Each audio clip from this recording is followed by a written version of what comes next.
let's look at some strategies for dialing in a tight, high gain sound for rock and metal. Now the idea with a lot of this is going to be different stages of cutting bass and boosting bass. Namely, we want our pre-EQ to cut bass, so before we hit the gain stage we want to cut bass from our guitar sound, and then after the gain stage we want to boost bass, and then when we get to the cabinet stage we probably want to try to cut out any flubby low end from the impulse. So my go-tos in this kind of situation are either the traditional end, which is sort of the Marshall bass amps, you know, Friedman, Soldano, Splawn, any of the modern Marshall models, even the 5150 style stuff is really good for modern stuff, or the Mesa stuff, namely the rectifier if you want that big booming low end, or the Mark series if you want ultimate tightness. I've got a few other videos about the Mark series, so what I thought I would do, I'm going to dial in a tone using the rectifier, because that one has the hardest to tame low end in my opinion, and we're going to start with this kind of big flubby sound, and we're going to look at strategies we can use to dial that back and tighten it right up. So let's get going. My favorite Recto model is a Recto 1 Red. You can see that I've got it highlighted in here. So let's choose that one, and I'm using factory cab number 149. It's an own hammer cab, and it's a Mesa traditional cab with V60s. Without touching anything, just at stock settings, this is what it sounds like.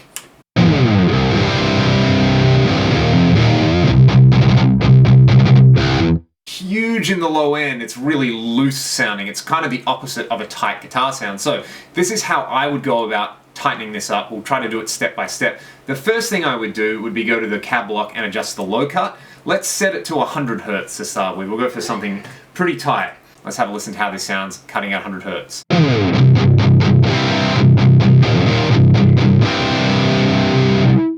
We can even try and go up to 120 if we want something a bit more extreme.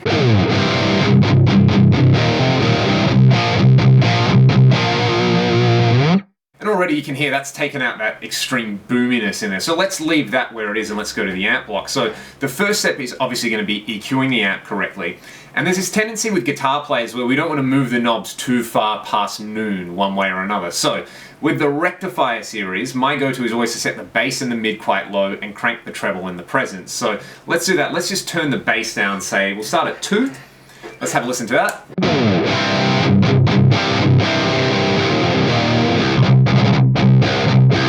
So setting that to 2 seems to help a lot. The other option you've got in the amp block is to leave the bass where it is and use the bass cut. I think this is, from memory, just a high pass filter at 120 hertz. So let's have a listen to that.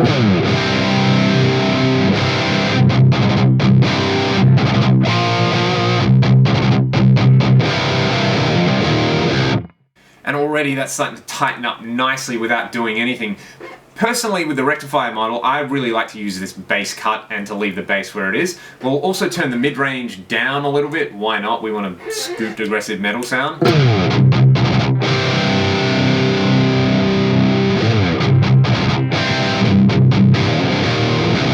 And to compensate for that, we will turn the presence and the treble up a little bit.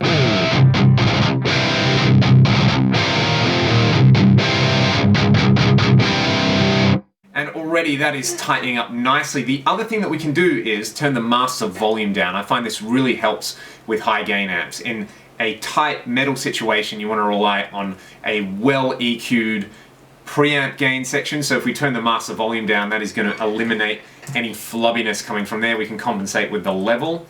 Let's have a listen to that.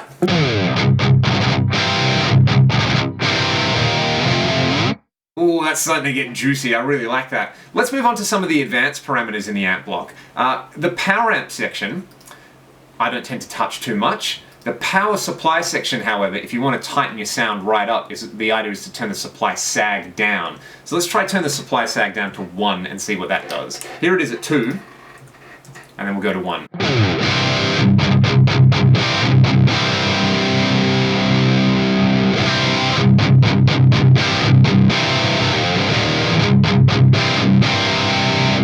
And basically what the supply sag there is doing, it's changing the attack time in the low end. So there's low transients, which traditionally with something that sounds flubby or boomy, you know, you have this long gap between the initial pick stroke and the amp blooming up to full volume. Well, the low frequency is kind of blooming up. When you turn the supply sag down, that time decreases and it sounds tighter or more, you know, the attack is faster, I guess we could say. So that's pretty cool. The other thing which I find is really, really handy, and this applies more to the interaction between the amplifier and the impulse response is the low resonance frequency. You'll notice that with this, when I'm sort of chugging, there's this like sort of hollow sound in the low end, this like, oh, this is what I mean. If I turn the low resonance frequency down, say to 80 Hertz, that should eliminate some of that.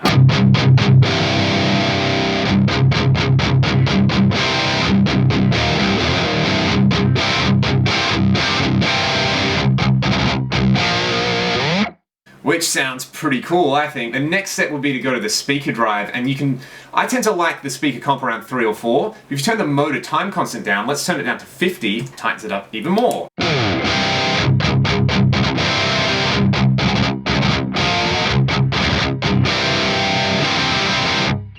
Which is pretty cool if you ask me. Now the danger with all of this kind of stuff is that you actually filter out too much low end. So in that case, I like to use the dynamic depth control to add a little bit of low end back when I go really, really hard. So let's try the dynamic depth. We'll set it to 2 and see if that does a trick.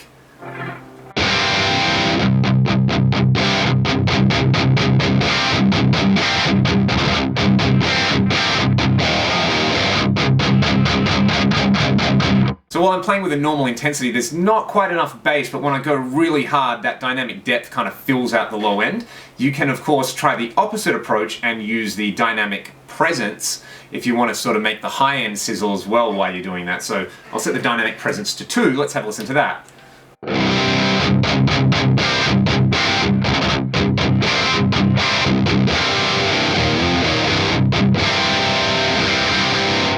So that's one strategy you can use. Personally, I like the dynamic depth and presence off in most of my patches. It sort of depends on how I'm feeling. For this one, I'll leave them off. I'll set the bass back to where it was at 5. Another way we can tweak the tightness is to use an overdrive pedal in front of the amp, essentially acting as a filter. Remember before I was saying we want to cut bass, then we want gain, then we want to boost bass. So what something like a tube screamer does is it's essentially an extreme high pass filter. Let's put a drive block in there, and I'll set it to TS style drive, T808OD. Look at this, the low cut is at 700 Hertz, and fair enough, that's quite a gentle filter, but that's a big, big low cut. If I set the drive to 0, and I turn the level all the way up, we now have this wicked pre-boost that is going to make our amp sound tighter. Let's hear what that sounds like.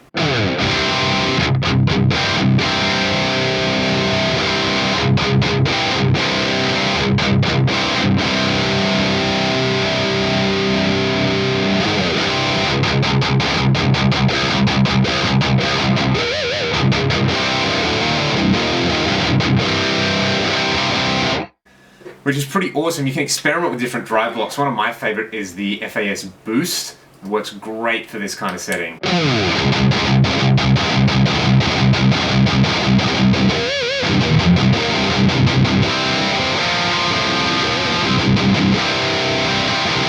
We can simply just use a filter block. What I'll do is I will set it to high pass, which should be right here, and I'll set that frequency, say, to, oh, I don't know, let's go for 150 Hertz to start with.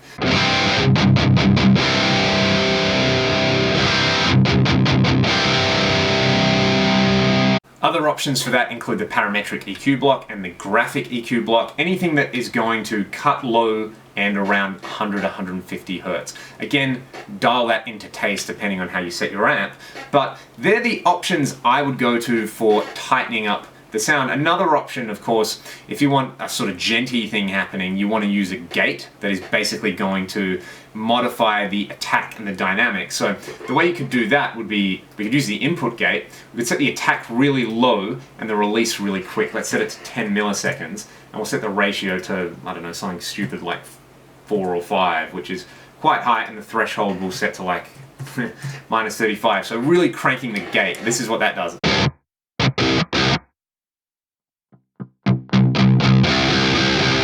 So basically all that happens there is only the heaviest palm mutes get through, so you can get that periphery. You set the gate to intelligent, that helps as well.